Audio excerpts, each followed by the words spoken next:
En transmisión, Falconía.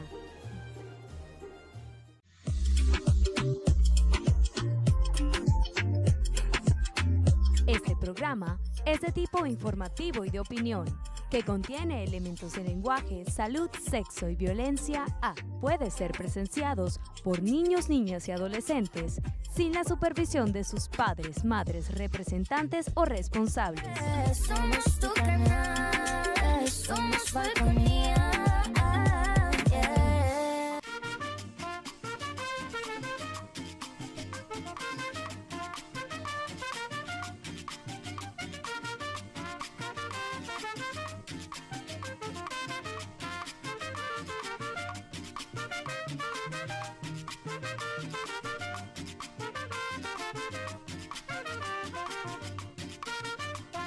El académico de la lengua y, por cierto, mi profesor en tiempos de estudiante en la Universidad Central de Venezuela, doctor Alexis Márquez Rodríguez, dijo que Paraguaná era una tierra privilegiada por haber dado hombres como Alibret Abraham Martínez, y tenía mucha razón.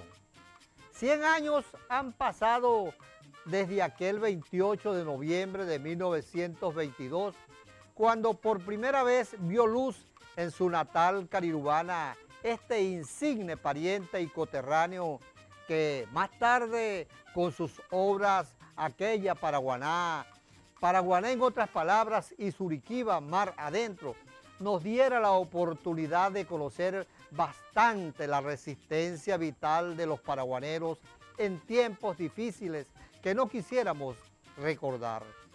Lamentablemente, Alibret Martínez murió a la temprana edad de 57 años, un 14 de junio de 1979. Pero aún así, su querencia y profundo amor por esta tierra de sequía resolana y escasez quedó reflejado en sus obras desde ya imperecederas e inmortales. Hoy vamos a hablar sobre algunos relatos que Alibret Martínez escribe en el libro Aquella Paraguaná, relatos que surgen de la experiencia que le tocó vivir en dos ambientes distintos, el campo y el mar. En esta obra, Alibret identifica lugares, personajes y desde luego costumbres que en cierto modo influyeron en la vida, pasión y muerte del paraguanero de principios del siglo XX. En este sentido, reconoce Ali que el doctor Gustavo Otero y el bachiller Héctor Manuel Peña fueron personajes influyentes en el Pueblo Nuevo de hace tiempo y allá lejos. Asimismo, menciona a Regino Pachano Plaza en Jadacaquiba, Isperi de Socando en Jayana, Eleazar Quintero en Buenavista, Modesto López en Moruy, Cristóbal Medina en El Cardón, el general Porfirio Pelayo en El Cayude, los puentes de Santa Elena, y así sucesivamente va reconociendo a quienes hicieron méritos y dejaron huellas en sus respectivos lugares. Entre tantas ocurrencias escritas en este libro, dice Ali que Paraguaná era una solterona, culpando de su mala suerte de no haberse casado nunca a una mata de macazal que había sembrado desde joven en su jardín. Supuestamente, para el autor de Aquella Paraguaná, esta era, es decir, Paraguaná era una señora campesina llamada Pancha Ramírez, echando cuentos de muertos y aparecidos a la hora de repartir la mazamorra en el patio de su casa, mientras pasaban las daras hacia Sarinao y Caseto. Igualmente asegura que Paraguaná era el grito de un jopeador que venía con los rebaños de vuelta del Pizarral o San José de Cocodite. Se decía también que Paraguaná era la banda de música de los Núñez tocando en el club de Pueblo Nuevo, de donde sacaron a alguien por el delito de ser negro. Prejuicios, desde luego, que ya desaparecieron radicalmente de Paraguaná. Sin embargo, se conocen casos de familias que desheredaron a sus hijas por haberse casado con afrodescendientes, como se les dice ahora a los que antes se les decía hasta por cariño, hola negro, o hola negrita, pero no se puede decir, ¿cómo les parece? Pero es que Paraguaná también era una muchacha en espera de un novio que había ido a Maracaibo o Aruba a hacer los cobres para el matrimonio. Bien es sabido que las mujeres en Paraguaná esperaban bastante tiempo para casarse y no era extraño que se unieran, como Dios manda, con velo y corona, ya cuarentonas y hasta cincuentonas. Del mismo modo, Alibret Martínez decía que Paraguaná era el pueblo que tenía como médicos a los curanderos Julio Atacho y Agustín Medina. Atacho vivía en Moruy y le gustaba el aguardiente, el trago le encantaba y recomendaba guarapos como el de raspadura de Yabo. También Agustín Medina vivía en Moruy, creo que era en Caradacagua, un sitio por ahí cerca de Moruy. Era muy solicitado, casi nunca le faltó la compañía de una botella de ron, una mula y un rebaño de perros que andaban siempre detrás de él.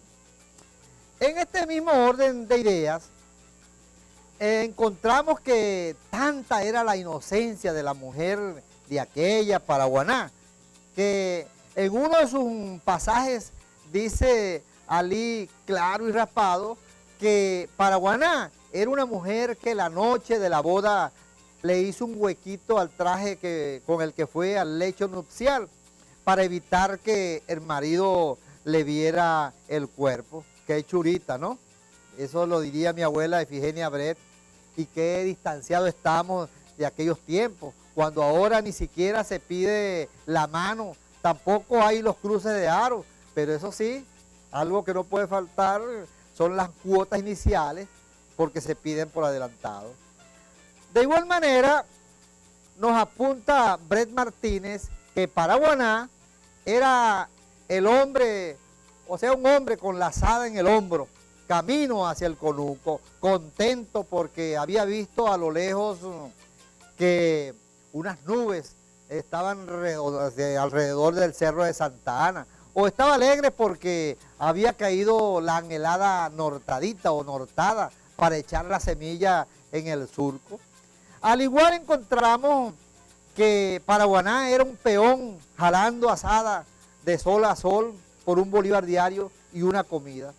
Y es que también nos compara a Paraguaná con una familia que viajaba muchas leguas a pie para asistir a la fiesta de los Taques o Santa Ana. Los zapatos en los campos duraban hasta 10 años y solo se los ponían en tiempos de fiesta. Y hasta la desconfianza era parte de la Paraguaná antañona y se ponía de manifiesto cuando los galleros, al vender los huevos de sus gallinas de raza, los pasaban por agua caliente o los traspasaban con una aguja para que no se cogieran crías de sus animales.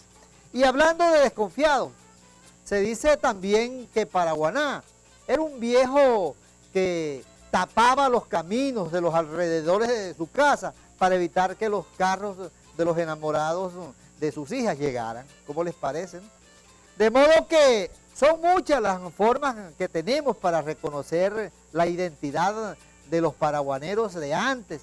Y por qué no, de ahora también, porque aunque ustedes no lo crean, todavía nos preguntan por un enfermo en el campo y esto es lo que responden la gente que encontramos en las casas así cuando les preguntamos, ¿cómo está fulanito? ¿O cómo pasó la noche? Aliviadito. Y si se trata de un caso extremo, contestan, a lo mejor no amanece. ¿Qué va? A lo mejor no amanece. Está acabando, como se le decía antes, a las personas que ya estaban en las últimas.